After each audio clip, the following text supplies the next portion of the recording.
On the 12th of September 2023, a team of rangers patrolling a rarely used sector of the Great Smoky Mountains, an expanse that straddles both Tennessee and North Carolina, paused along a forgotten trail.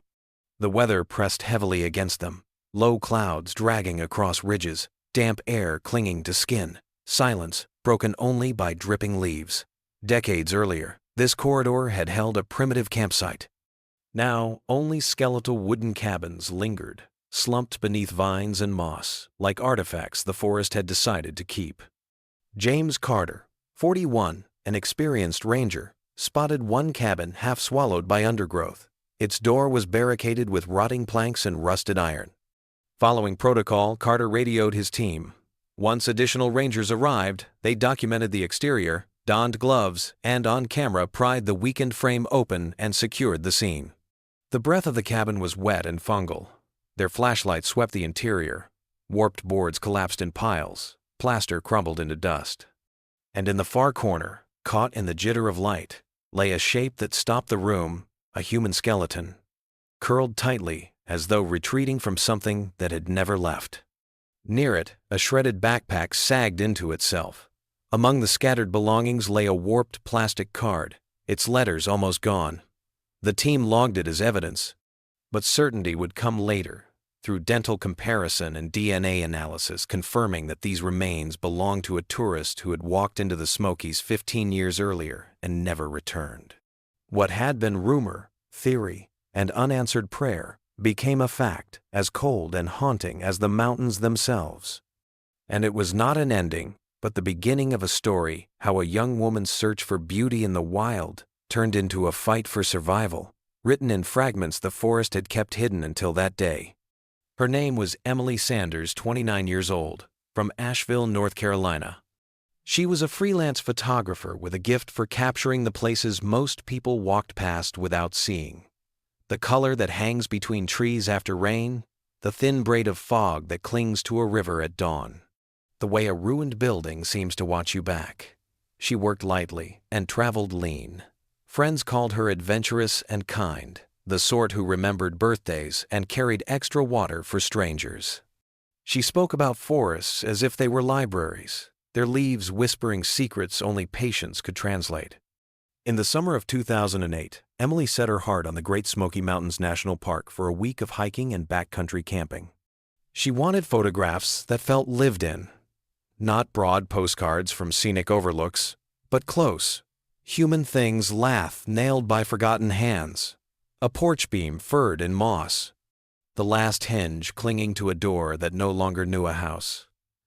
The Smokies' endless ridgelines, dissolving into mist, hollows where light arrives late and leaves early, promised that kind of story. She prepared carefully. Into a sturdy backpack went a compact camera and lenses, a small tripod, spare batteries in sealed bags, a headlamp, a weatherproof jacket as bright as a cardinal, a lightweight tent and stove, and a leather-bound journal she'd been writing in since spring. She studied maps, marked water sources and potential camps, and left an itinerary with her family. "I'll be out of service," she told her sister, "but I'll call when I'm back." It sounded simple. It always does, until it isn't. Her last confirmed sighting was at a visitor center near the park's edge. Rangers remembered the neat braid in her hair, the careful questions she asked about lesser-used trails, the warmth of her smile. "Avoid if storms come," one of them cautioned. She promised she would. The weather turned. On the day she stepped off the more traveled path, heat stumbled into thunder, and thunder into rain. Fog thickened until trees became smudges and then ideas. She wrote later that she had gone to find the remnants of an old logging settlement, a suggestion in the map margins, a rumor from an old trail report, and that the trail she followed became two, then none. By night, her plan was to bivouac near one of the old structures she'd hoped to photograph and continue deeper the next morning. By dawn, the plan had frayed. Somewhere between the intended and the actual, the mountain moved aboard and she missed a step she could never take back. From that moment on, no one who loved her would hear her voice again. When Emily failed to call home by the time she'd promised, concern arrived politely. By day 2, it tapped harder. By day 4, it shouldered the door. Her parents contacted the National Park Service, and a missing person report was filed. What followed was, for that summer, one of the largest coordinated search operations the Smokies had mounted. Rangers fanned across ridges and into ravines that rarely saw boot prints. Local law enforcement joined them. Volunteers from nearby counties signed up by the dozens, then by the hundreds. Search dogs quartered drainages. Helos stitched the canopy, and when weather allowed, pilots peered down through a green roof that refused to part. Thermal cameras were deployed, heat against heat. But the woods exhaled warmth like a living body, and the signatures blurred. The Great Smoky Mountains are beautiful because they are complicated. They are dangerous for the same reason. Trails shear into rock faces and then into nothing. Water braids and unbraids and makes its own rules. Fog condenses, erases, returns. Rain turns soil to soap and memory to rumor. Temperature swings punish the unprepared and challenge the ready. Still, they found pieces that felt like sentences. Faint boot impressions, consistent with Emily's tread pattern and size, appeared near a muddy crossing, then wandered and dissolved at a fan of slick stone. A shred of red fabric worried into a thorn break suggested a jacket might have brushed there. Farther on, tucked in leaf litter, a lens cap from her camera turned up like a punctuation mark in the wrong paragraph. A battered water bottle hunkered at the base of a rotting log as if resting. Every object widened the circle of attention and tightened the chest. The volunteers were tireless. Locals who had learned these hills by heart and visitors who had never known them at all tramped together until their calves burned. They called Emily's name until the syllables went hoarse, and then kept calling anyway. In the evenings, maps unrolled across tailgates, markers slashed arcs and X's. Assignments were handed out under headlamps. Small fires threw up small hopes. In the mornings, the mountain accepted both without comment. The media found the story, and the story found the nation. A photograph of Emily in that red jacket, smiling. Bright punctured living rooms, hundreds of miles away. Interviews with her parents aired beside footage of helicopters and trail crews. Speculation pooled. A misstep, a fall into a hollow that kept its own counsel, a nocturnal animal in the wrong mood, or a rumor no one wanted to give language to the human wolf, the stranger who sees and chooses. For her parents, the search was a wind that never tired. They parked a small camper near the ranger station and taught themselves to inhale and exhale around a new, jagged center. Every approach of boots on gravel refilled them with a hope that had nowhere to live. Every shake of a head moved the horizon. Weeks elongated. Late summer tilted toward early fall. Resources waned, as they must. The official search scaled down. Crews went home because their children started school, and the mountain does not write passes.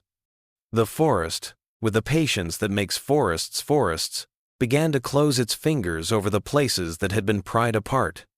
Emily Sanders had entered the Smokies with a camera, a plan, and a promise. The mountains answered in a language no one could translate. For 15 years, her story became a question people asked each other in low voices. What really happened? What do you call the time between a disappearing and a knowing? For the Sanders family, it was life. Her mother, Margaret, could not learn the shape of absence. On Emily's birthday, she baked the same cake, frosted the same way, put a plate at the same spot at the table. Her father, Robert, wore worry like a second shirt. He had taught his daughter to love trails, to trust maps, to make choices and own them. He turned that pride over and over and found on the other side a question that bit. What if I'd told her to wait? They returned each year to the entrance Emily had used, because to choose another would be betrayal. They hiked the first miles of the trail she'd asked about. They tacked up a flyer even when they were the only ones who would see it. They left a scarf on a branch as if wind could carry it to her. They learned how to hold hope carefully, like glass. Online and then offline, the theories grew their own weather. Some were austere and believable. She became lost. The storms took her off her marks. Exposure did the rest, and the forest sheltered her small remains, as if a secret. Others were wider, wilder, hands that reached from the green to close a mouth. A backcountry hermit who watched the edge of the firelight. A map that contained a mistake that contained a fate. People argued, because arguing creates a feeling similar to control. In the house, Emily's room remained as it had been. The bed made, the journal draft stacked, the shelf holding lenses that would never mount again. Her sister, Claire, learned the trick of growing older without the person ahead of you. It is not a trick anyone wants to learn. 15 years is long enough for grief to put on a coat that looks like routine. It is also long enough for the world to circle back to the place where a story began and find a door. On the 12th of September 2023, 15 years later, rangers in a remote sector of the Smokies moved along a trail that even maps treated like a rumor. Wet kudzu climbed over everything that held still, and the air was full of small sound drips, wing beats, the hush of leaf on leaf. James Carter saw the cabin first. If you'd walked 10 feet left, you might have missed it. The forest had grown itself around the angles until only suggestion showed through. He radioed the find, waited, and then, with the team assembled and the recorders running, they forced the door and stepped over a history no longer hypothetical. The interior stank of time and summer rot. A corner held a shape that was once a person, arranged in a way that implied release had come slowly. The backpack torn, water-eaten slumped a foot away. Among the scattered contents lay a rectangle of plastic that might once have been an ID. The letters were ghosts of themselves. The team treated it as a clue, not a conclusion. The cabin became a grid. Evidence markers sprouted, photographs multiplied, measurements nested inside measurements. In the pack, they found a compact camera ruined by moisture metal, corroded, circuits freckled with verdigris, and a lens cap that had managed by stubborn luck to survive. They found batteries in sealed bags, their charge long gone, and a headlamp whose elastic had died and then been reborn as a brittle thread. They also found a leather-bound journal wrapped inside a waxed cover and tucked deep, protected by the pack's remaining fabric. Its pages had swollen and stuck, but careful hands and stuck a controlled environment coaxed them apart. Many lines had drowned. Enough words remained. From the entries, a picture drew itself. In June 2008, she had written about stepping off a trail to photograph the remnants of a logging settlement. She noted the first storm as a curiosity and the second as an interruption. She wrote about how fog-unstitched landmarks in water rose in places that had been crossings yesterday. She rationed food and decided to hold until a break in the weather. Then a fall. Ankle, she wrote, and then, in the next lines, pain colors everything. She described crawling downhill because downhill meant water, and maybe water meant people. She reached the cabin because the cabin was there to be reached, and because if you believe the world is telling stories, then a roof is a sentence you keep reading. She wrote about the nights. Coyotes sang, and something larger padded by. She described scrapes along the wood marks later measured and consistent with black bear claws, and the way fear can be both justified and also more than justified. Her headlamp dimmed. Batteries were triage and then memory. Water became what it becomes when you have only what you caught. The last entries were signatures of a hand losing light, stutters of thought, lists, apologies. And then one line you could feel her leaning on as she wrote it. If anyone finds this, please tell my family I didn't stop fighting. Dental comparison, and then DNA did what eyes could not, turning a faded rectangle of plastic into proof. The call to the Sanders family was measured and quiet. At the ranger station, Margaret held the warped journal like a small animal. Robert looked at the photographs the way a man looks at a cliff he's already fallen from. News spread because news like this knows the routes by heart. Experts argued the perimeter had never reached the right crease in the hills. Others blamed timing and weather. Some pointed to how quickly rhododendron and greenbrier can stitch a seam. On television, anchors softened their voices, and on forums, strangers wrote that they had always thought about that red jacket when fog rolled in. The mountains had not spoken. Mountains do not speak. But the silence had changed shape, and inside that change was a story that needed telling to the end. The cabin, the bones, the journal together, they formed a sentence. hard to read, and harder to forget. Investigators can't measure terror, but they can measure angles and breaks, and the angles and breaks suggested this.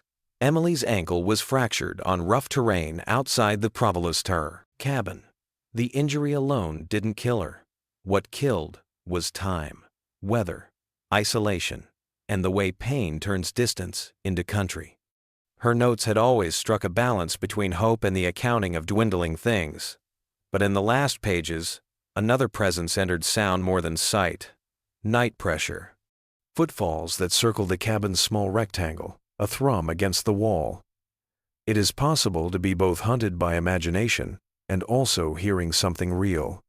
Later examination documented the gouges at the doorframe, depth and spacing matching those made by black bears. To a person alone with a failing light, claws, and the idea of claws, are identical twins. The terrifying part is not a dramatic twist, it is endurance. She appears to have secured the door as best she could and retreated to a corner where her back touched two walls and her eyes could measure the whole. She wrote about organizing what she had left and choosing what to burn and what not to burn because fire is warmth and signal and also hunger. She drew a small map of the immediate clearing, as if orienting herself to 50 feet could make the world smaller and therefore kinder. Her final entry. They're outside again. I don't know if it's animals or something else. I can't run. I can't scream. I just wait. And has been leveraged by two kinds of readers. Those who say fear sharpened hearing into narrative, and those who say the woods contain more than deer and bear and wind. The official report allows fear its place and refuses to footnote legends. It concludes, in language as spare as weather, that Emily Sanders died of exposure compounded by injury, alone, over days. What lingers is a portrait. She kept writing because writing put a line through panic. She arranged her gear because order is the small shelter we can build anywhere. She addressed her family in sentences that knew their destination. She did not stop fighting. Everyone who has ever waited for daylight understands exactly what those words cost. The media did what it always does, split into lanes. Some told the flint-edged version, misnavigation, storm, fracture, dehydration, hypothermia. Others let in the fog stories of strange figures glimpsed at treeline, of hermits, of a man who lived near no one and walked at hours owned by no clock. Locals rolled their eyes and also remembered times when the woods had watched them in ways they couldn't justify. For the Sanders family, closure was a circle drawn around a hole. It helped. It hurt. Margaret underlined the sentence about fighting until the ink bled through. Robert carried the page as a photograph in his wallet. The cabin would not be a shrine. The park would not publish coordinates. The spot would be allowed to become one more place in a world that is full of places, which is both mercy and erasure. The horrifying truth is ordinary, and therefore all the more terrible. A person you love can do almost everything right and still find a piece of ground that says no. You can prepare and mark and plan and step carefully, and the earth can tilt half a degree at the exact moment you can't afford it. What remains are the things love does with the facts. It builds stories, erects fences around the worst of them, and keeps a light on a porch that no one may ever step onto again. They gathered in a sunlit room to say goodbye to a person who had left 15 summers earlier. On the walls, Emily's photographs remade the Smokies in the present tense mist, climbing, rivers speaking, a fern catching a coin of light. People who had never met her felt a tug in their chests at the sight of her work, because the images made the world slightly larger, and loss always teaches you how small you are and how much room love takes up. Her mother said the sentence everyone had been carrying. Emily never stopped fighting. Her father added the thing he could. She loved these mountains. We do too. A ranger in uniform stood at the back, cap in hand, and thought about door frames and claw marks and how the job is to keep people safe, and also to tell the truth when the forest has other plans. At trailheads that spring, new placards went up simple, unadorned. The Smokies are beautiful, and they are unforgiving. Hikers stopped to read, and then tightened their straps and stepped under the green. Some of them knew they would think of a red jacket later, when fog slid in and the path became a question. There is a kind of peace that does not feel like peace. The Sanders family learned to hold it anyway. Emily's room didn't become a museum. It became a place to pause. The camera lenses were dusted once a year. The boots were polished because ritual honors the person who wore them. The mountains keep their size. Mist lifts and returns. Wind rewrites the same sentence 100 ways in the canopy. Somewhere off a seldom-used trail, a small structure continues to settle into the ground, and the ground continues to accept it.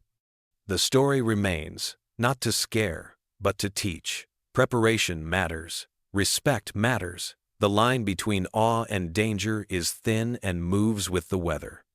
If this left you unsettled, subscribe to Last Seen.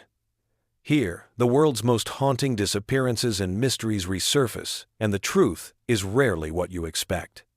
Tap the bell. Stay with us. The next trail is already narrowing.